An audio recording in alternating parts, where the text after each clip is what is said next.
Hello guys and welcome back to another FPL video. My name is FPL Meerkat and today I've got my Game Week 31 team selection for you guys, but before I get into that, let's have a look at how the team did in Game Week 30. I did miss my Game Week 29 review. I just completely forgot to make the video, if I'm perfectly honest.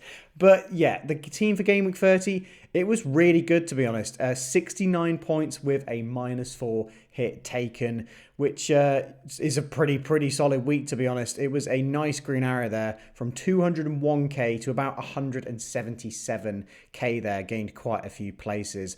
And to be honest, I was just really happy with this game week because a lot of the decisions I made in this game week paid off. I decided to, first of all, start Gabriel. I started an Arsenal defender against Man City. I think a lot of people would have backed Man City to get a goal in that, but I played against the odds and I felt that Arsenal could get a clean sheet in that game. It was incredibly cagey. Neither team really looked like getting a goal, to be honest.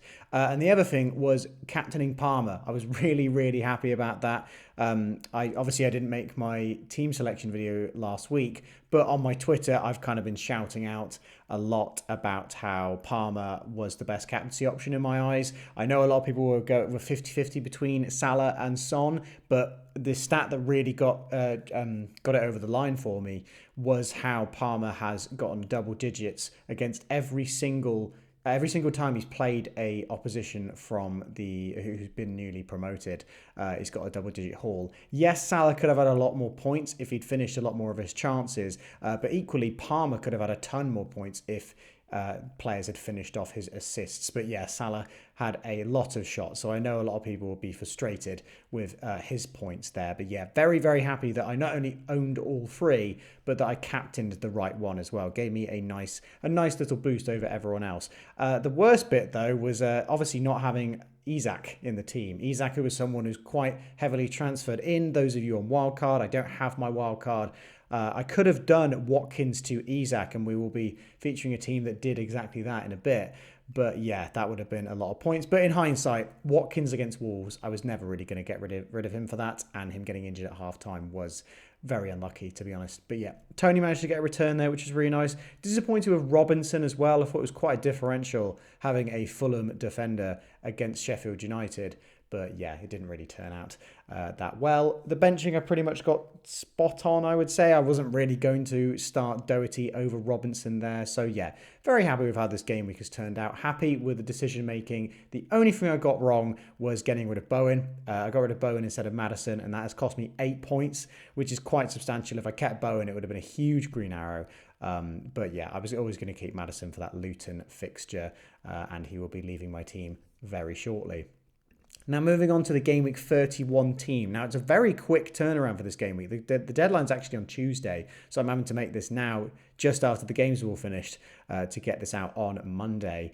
I've currently got my armband on Saka. It's absolutely a 50-50 this game week between Saka and Salah. I might switch. I'm not 100% this time. I was very confident on Palmer. I'm not overly confident on Saka for this one.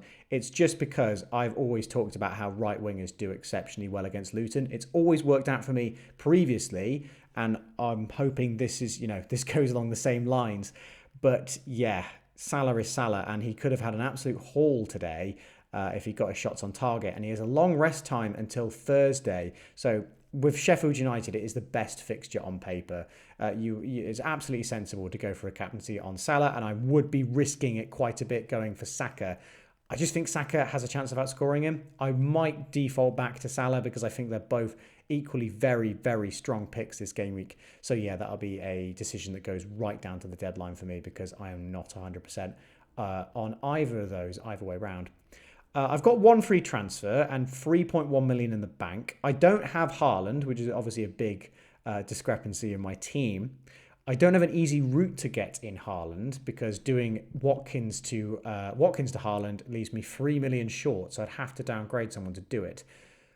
At the moment, I don't really have a burning desire to get Haaland back in the team. If he's not getting the service, he's not getting the points. And I think Villa could cause him a little bit of trouble. Again, Villa's one of those really shaky teams that they could get absolutely destroyed by Man City, or they could give them a really tough time, like they did earlier in the season when I think they beat them 1-0, didn't they? So I'm really hoping it's one of those.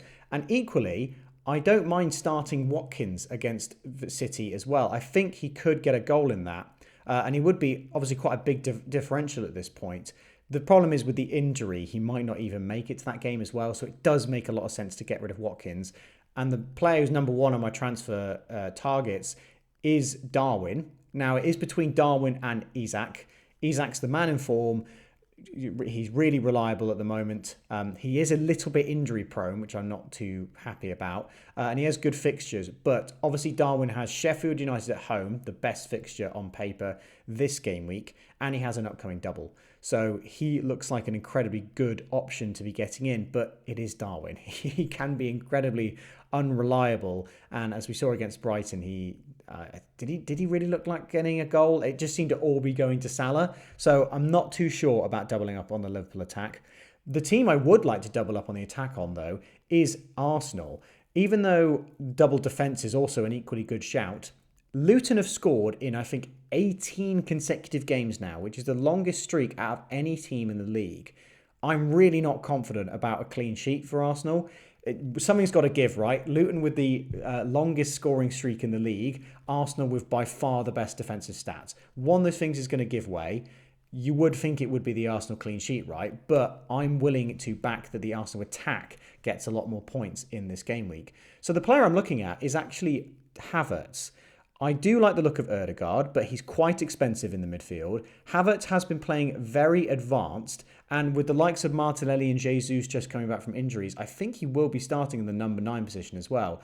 So I'm willing to back Havertz to get some returns here, and he would be quite a differential for my team. It would be Maddison obviously making way in the team. No way I'm getting rid of Palmer or Son or Salah or Saka of Luton. So yeah, Maddison is the one that would have to make way.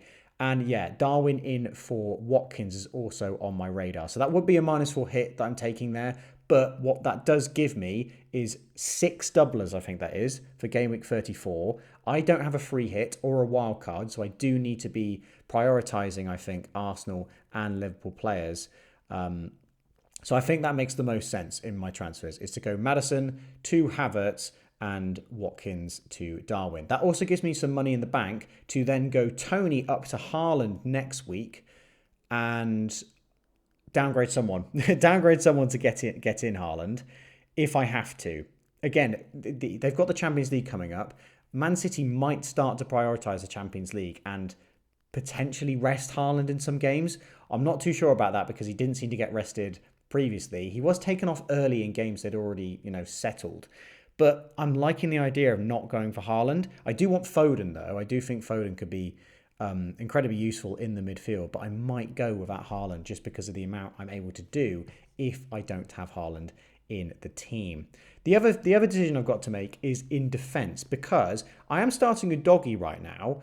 I'm not confident about the Spurs defence in the slightest. So between him and Reguilon, given how Brighton, they did score against Liverpool, but it was an incredibly good finish, to be honest. I do think that Brentford could get a clean sheet against Brighton. So between Reguilon and Udogie, it's actually very close in my eyes. I'm definitely going to be starting Robinson. I'm definitely starting Neto over Areola. But yeah, those are the three decisions I've got to make. Am I taking that -4? Am I starting Reguilon over Udogie? And who am I captaining out of Saka and Salah? It is very, very close. Get down in the comments who you're captaining. Is it someone completely different? Am I missing someone from Saka or Salah? But they seem to be the standout 2 options. Just how this game week just gone, Salah, Son and Palmer were all standout options. So yeah, it's going to be a close decision. But moving on to the mini league team at the game week, Jared here. Jared has featured a number of times on the channel. He's having an absolutely amazing season. He's now into the top 10k and he's by far number 1 in the mini league as well with 90 points here. He made 1 transfer, and that was the transfer that I was talking about, Watkins to Isak. He got rid of Watkins for 1 point to get in Isak for 15.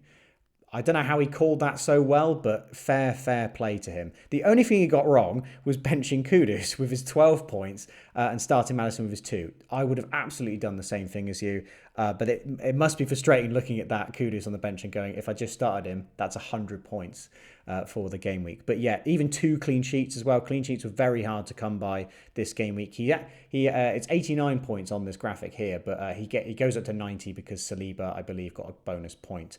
But yeah, Palmer as well, Captain Palmer. He actually messaged me to say thank you for telling me to Captain Palmer. So that was really, really good. And yeah, double digits as well from Son. And he didn't sell Bowen, which was another positive for him. So yeah, absolutely smashed it. Game week rank of 6k as well. Absolutely amazing game week for Jared. And looking at the team of the game week leaderboard, Jared there in number 1 spot. It's going to be very difficult to catch him now, as he's the first player to get 3 gold medals. He's won 3 of the individual game weeks. So for anyone to catch him now, it's got to be one of the top 5 winning a game week. Other than that, Jared looks like he's going to be crowned the champion. There are 8 game weeks left, I think. So potentially someone could cause an upset. But yeah, Jared's having an absolutely flyer of a season. And yeah, so there's not been much other shake-ups in the leaderboards. Still a fair few people there with a gold medal and 3 top 10s. There's only a few left now with only 2. But yeah, things are getting hot for second place, I would say. But yeah, maybe the winner has already been decided. And that's going to wrap it up for this video, guys. I hope you have enjoyed. Please leave a like and get subscribed to the channel if you're enjoying this content. Again, sorry I didn't have a team selection video out for Game Week 30. I just completely forgot. And yeah, even though we had 2 weeks, I just forgot to get a video out. So I hope you've enjoyed, and I'll see you in the next FPL video.